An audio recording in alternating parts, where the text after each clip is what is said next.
what can a common Hindu or a common citizen do to at least slow down and to stop the damage to some extent that is happening to Hindus and to civilizational cause? Is there a practical action plan that we can adopt? And how do we win this civilization battle in the long run when we know that demography is destiny? I think there's a simpler way forward. Don't release our temples. Declare yourself a Hindu state.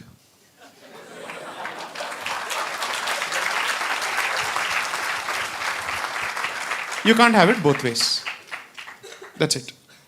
You choose what you want to do. पैसा चाहिए तो परिचय को बदलो. That's it. Otherwise, I don't see the point in filling your coffers. This is not a facetious statement. I'm making this very, very seriously. Because then we will have to confront the absolute worst of values inherited from the West, secularism. Then you'll have to confront that. And you'll have to call out the BS it is. And then you'll start talking about a lot of things. Now that's one. But what is it that we can do as Hindus? One, don't leave Bharat for California. Please. Kindly, please. गांव छोड़ दिए, शहर छोड़ दिया, भारत छोड़ दिया, तो बचा क्या? किसके लिए लड़ रहे? मेरे को समझ में नहीं आता है. वहां से क्या you will want to form a diaspora fighting for a country which has vacated the country? Kindly, please stay in Bharat. This is the way of the future. Shakti has traveled everywhere and has come back to Asia. It has finished its journey in the rest of the world. The history of the world is a movement of energy. Energy is finally coming back to its source. Kindly stay. If you're looking for perhaps being a part of the most interesting, exciting generation, notwithstanding the troubles and challenges ahead, this is the place to be. Bharat is the battleground and Bharat is the way of the future. I am not saying this for any other reason. शिवलिंगों का अपने आप बाहर आना अपने आप में कुछ संकेत है if you're a believer. Idols which have been, I'm a hardcore believer. I hope that doesn't offend you. Absolutely not. Absolutely. Hardcore believer. इतनी सारी मूर्तियां जो 400 साल 500 साल दबे पड़े थे वो बाहर निकल रहे हैं. The explosion of interest in Bharatiya Sanskriti is tremendous. The voices that are being produced. I am a low-grade hustler. Ignore me. Look at the number of Shastric voices coming out, trying to protect traditions, who don't get the kind of space and the social media position advantage that we get. So, these are signs. And Dharma believes in cosmic signs. I cannot ignore that. 3, संस्कृति को बचाने से पहले परिवार को बचाइए. जो आपके बच्चे हैं जो वोक बन रहे हैं उनको पकड़िए.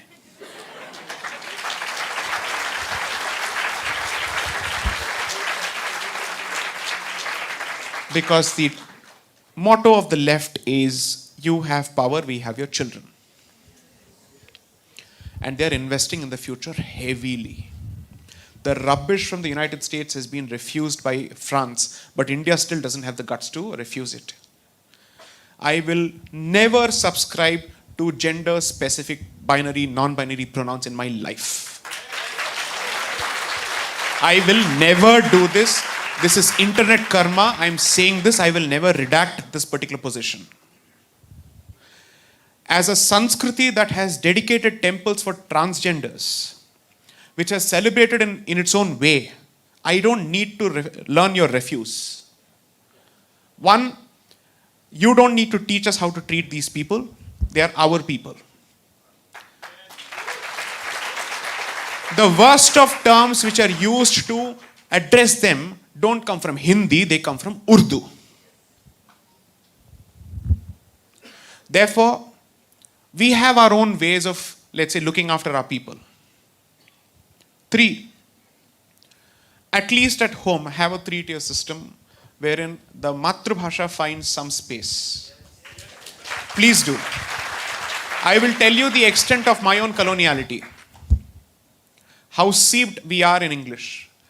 2 days ago, when I was actually trying to buy something on Amazon. For some weird reason, it switched to Hindi. It was such a clutter and irritating clutter in my head.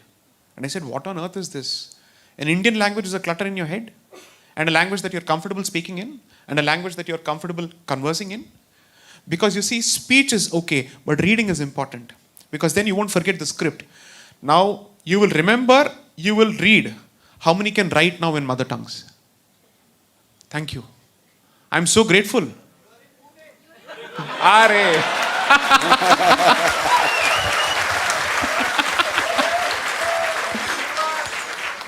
And force your native press to not simply transliterate English words in Marathi or Hindi. Computer ko computer mat bolna. I'll tell you why I'm so proud of Tamil language chauvinism. I'll say this. Let me just answer this question, and I hope I don't offend sentiments here. If I do, that's okay. The point is, the Dravidianists see Tamil Brahmins as Aryans. And we are castigated left, right, and center.